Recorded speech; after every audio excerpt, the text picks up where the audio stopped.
I thought if I stop and turn round, they'll say, "Oh my goodness, she's coming back," and then they would shoot me.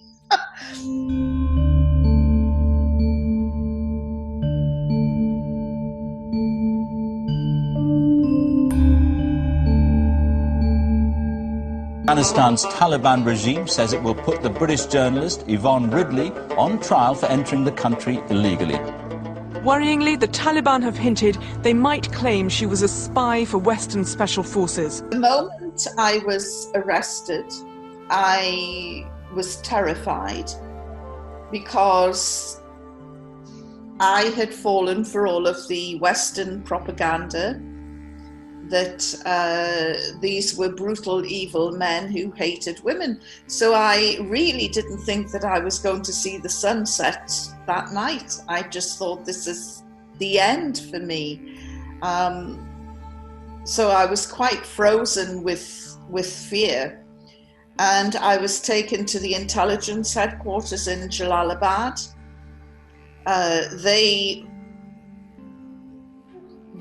Because of their limited knowledge, I mean, their knowledge of me was as limited as my knowledge of them in cultural terms. And they thought I was an American spy because they didn't recognize my accent.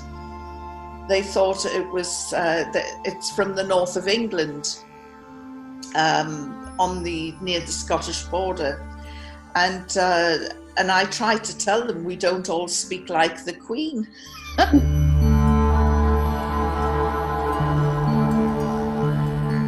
When they were talking to me, they kept looking away. They looked at the ceiling, they looked at the floor, they looked out of the window, they looked anywhere but at me.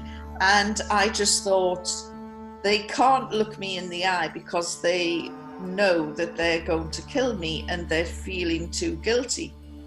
When, of course, I learned later that they were showing me respect by not staring at me. So it was a real clash of cultures. They didn't understand me. I didn't understand them. I was extremely fearful. And so once I became accustomed to the idea they're going to kill me, the biggest fear then was, will they torture me? Will they rape me? Will they abuse me? And so that was my next biggest fear. So I just thought, if I'm the prisoner from hell, they'll just take me outside and shoot me, and then that'll be the finish. It'll be over.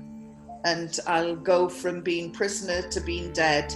And at least I'll miss out all the middle bits.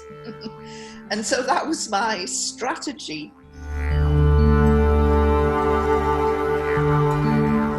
They kept responding to me when I was rude, aggressive. I threw things at them, I spat at them. They kept saying, "Why are you behaving like this? You were our guest. We want you to be happy." And I'm thinking, why are they acting like this? They're supposed to be evil and brutal. This is obviously a game that they're playing, you know, like a cat and a mouse. They're going to let me think that they're really nice, and then at the last minute the claws will come out. So throughout the whole experience, I don't think we came to one understanding with each other. But in truth, they never laid a finger on me. They never touched me. They didn't respond in an aggressive manner. If they were upset with me, they just got up and walked out. You know, we don't want to talk to you. And so it was not what I expected. I'm sure I wasn't what they expected. At the Sunday Express, her employers insist she's a bona fide journalist who only entered Afghanistan to report on the humanitarian situation. And after 11 days, I was released on humanitarian grounds, even after the war had started. And I don't know who was happier when I walked back into Pakistan, whether they were glad to see the back of me or I was happier just to get away from them. But it was only on the point of my release, as I was walking towards the Pakistan journalists, that I started to think about my time in captivity. And the journalists were shouting, "How did the Taliban treat you?" And I'm walking towards my colleagues from the Pakistan media, and I thought, you know, these guys treated me with courtesy and respect. And then I thought, gosh, how did I treat them?